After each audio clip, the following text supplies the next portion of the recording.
All right, guys, tonight we are going to be talking about the War of 1812 on page 96. We're going to finish these notes that we already started. I know I said 94 last night, but it's page 96.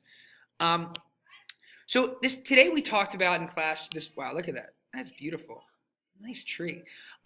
This is the War of 1812 decision tree we talked about today, and this explains why we went to war. So America was dealing with impressment, and we decided to go to war. Now, a funny story before we begin is that America decides to go to war against Britain in 1812. And they send a letter to Britain. They say, we're going to go to war with you.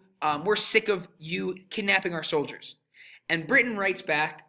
They say, oh, I'm so sorry, America. We don't want to go to war. We'll stop all of this. Let's not go to war. And they send the message back across the ocean. And by the time that America gets it, they already started fighting. So it was too late. And now the war is starting, even though Britain tried to stop it. So let's start talking about what's going on. Okay, let's start talking about the events of the War of 1812. In 1809, you might have done this yesterday, James Madison became the fourth president, and he tried to keep us out of the war with France and Britain. He failed, but he tried, and he's our fourth president. We've learned a lot about James Madison, so let's move on.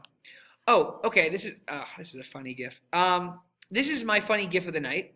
I'm going to leave a place in the exit ticket to submit an appropriate funny GIF for the next video. Appropriate. I love this GIF. Is it nice? It's funny. Okay.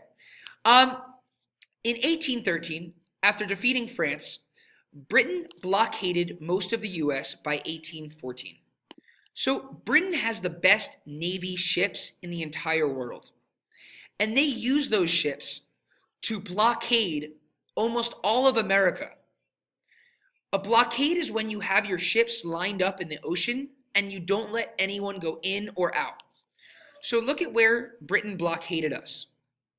All these little red triangles are British ships blocking America in. So let me define what blockade means. You should think block is the main word of blockade, and blockade means to seal off and not let anything in or out. So you stop everyone try coming in or out. We're going to spend a lot of time talking about this tonight or tomorrow in class.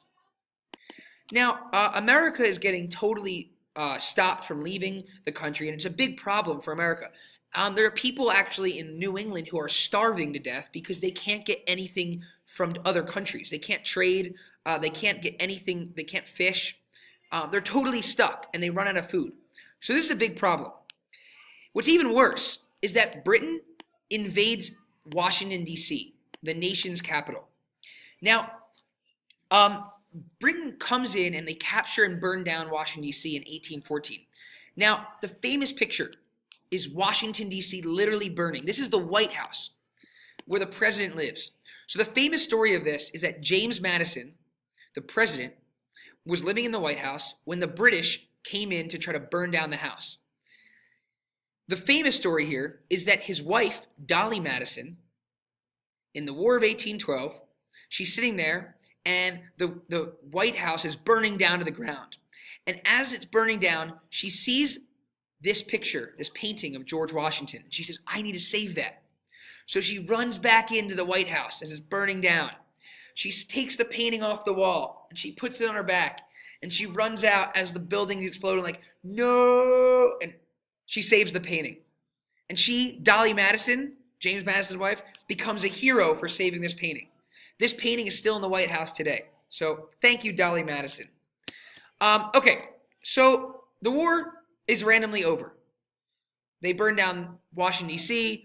America starts to burn down some of their cities, and it's kind of a back and forth war, and no one really wins. It's kind of a neutral, even war. Britain doesn't really win, even though they burn down the White House, and America doesn't win. So the war actually ends with something called the Treaty of Ghent in 1814. Now, the Treaty of Ghent, they sign it, they say, war is over. And then they send a letter to all the people saying, soldiers, stop fighting, the war is over. And it takes about 3 weeks to get the letter to the soldiers. But unfortunately, this guy again, mail. By the time the letter goes, it's too late. They already started fighting. They had no idea the war was over. There you go. So, in the Battle of New Orleans, this is the battle that should never have happened. The war was technically over. But right before the war was over, or right after the war was over, there was one last battle. And this was actually the bloodiest battle of the entire War of 1812. In the Battle of New Orleans, after the treaty was signed, the British invaded New Orleans. But General Andrew Jackson successfully defends New Orleans and becomes a national hero. We're going to come back and talk about Andrew Jackson next week. Next week. Because he's a very important president much later. But right now, he's just a general who's a hero in the Battle of New Orleans. So the war is not that important, the actual war, but what's really important are the effects or the results of the War of 1812. What happens after the war is most important.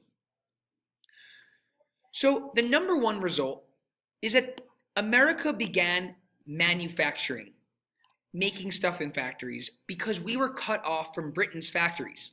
Remember, when Britain blockaded us, we couldn't get in or out. So we couldn't trade and get Britain's manufactured goods or finished goods. We just start making our own factories. Sorry, I'm blocking this great picture of factories. So that is the first result, and we're going to spend all day tomorrow talking about us beginning manufacturing. Number two is also very important. This is called the era of good feelings. After we win the war, we don't really win, no one really wins, but we didn't lose. Americans felt more patriotic, they loved their country, and united together.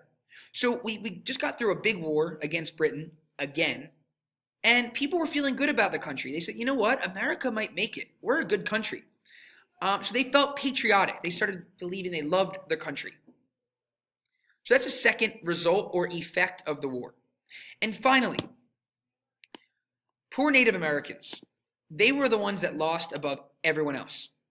After Britain leaves America, after fighting the war, they don't really talk to the Native Americans anymore.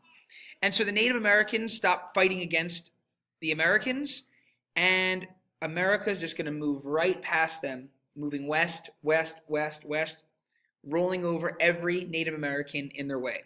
And we're going to spend time talking about that next week as well. Manifest Destiny. So those are the three effects, and the effects are the most important part of this PowerPoint and video. So we will spend all the next 3 days talking about the effects of the war. That is it. But before you go, you must complete your exit ticket. Please get that done. It's in the description of the video and on my website. Go ahead and get all these done. This is the last homework of the week. Have a great rest of your night, and I will see you tomorrow in class.